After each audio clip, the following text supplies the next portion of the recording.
Қазақстан сотта мұнай алпауыттарынан жеңіліп қалды. 4 миллиард 200 миллион долларлық экологиялық талап күшін жойды. Не болды және кім жеңді, дәл қазір айтып береміз. Арнаға жазылыңыз, лайк басыңыз, 10 мың тіркелушіге жеткізейік. 2025 жылдың тамыз айында Астанадағы сот халықаралық мұнай компанияларының пайдасына шешім шығарды. Қазақстан үкіметі 4 миллиард 200 миллион доллар көлеміндегі экологиялық айыппұлды талап еткен болатын. Бұл айыппұл Каспий теңізіндегі Қашаған кен орнындағы экологиялық заң бұзушылықтарға байланысты салынған еді. Алайда сот бұл айыппұлдың заңсыз екеніне үкім беріп, үкіметтің талабын кері қайтарды. Бұл шешім Shell, ExxonMobil, Total Energies және Eni сияқты мұнай алпауыттар үшін үлкен жеңіс болды. Қазіргі таңда Қазақстан мен мұнай консорциумының арасында жалпы сомасы 160 миллиард доллар болатын даулар жүріп жатыр. Бұл арбитраждық процестер 2028 жылға дейін жалғасуы мүмкін деген болжам бар. Қашаған келісімі, Қазақстан мұнайын кім бөлісті?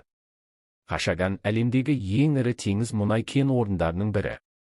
Бірақ бұл байлық Қазақстанға толықтай тиесілі емес. Неге? Себебі барлығы бір келісімнен басталды. 90-шы жылдардың ортасында Қазақстан тәуелсіздігін енді алған жас мемлекет еді. Экономика әлсіз, технология жоқ, ал Каспий теңізіндегі мұнай қоры пайдалануға дайын емес. Сол себепті шетелдік инвесторлар қажет болды. 2000 жылға дейін, яғни 1997 жылы, Қазақстан үкіметі мен халықаралық мұнай компаниялары арасында өндірісті бөлу туралы келісім, яғни Production Sharing Agreement жасалды. Бұл келісім бойынша шетелдік алпауыттар Қашаған кен орнын игеру құқығын алды. Қазақстан тарапынан келісімге сол кездегі үкімет мүшелері мен мұнай министрлігі қатысты.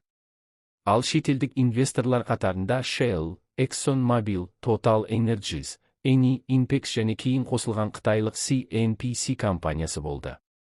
PSA моделі бойынша инвесторлар жобаның барлық шығынын өздері көтереді.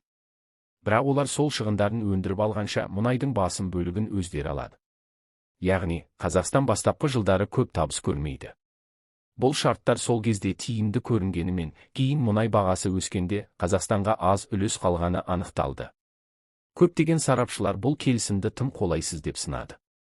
Қазір Қазақстан бұл келісімдерді қайта қарауға тырысып жатыр. Бірақ шарт ұзақ мерзімге жасалған. Ал халықаралық арбитражда жеңілу ел үшін қаржылық және саяси жағынан ауыр соққы. Сол кездегі шешім дұрыс болды ма? Әлде біз өз байлығымызды арзан бағамен шетелге беріп қойдық па? Сен қалай ойлайсың, Қазақстан өз мұнайын әділетті бөлісті ме? Келісім әділ болды ма, әлде қайта қарау керек пе?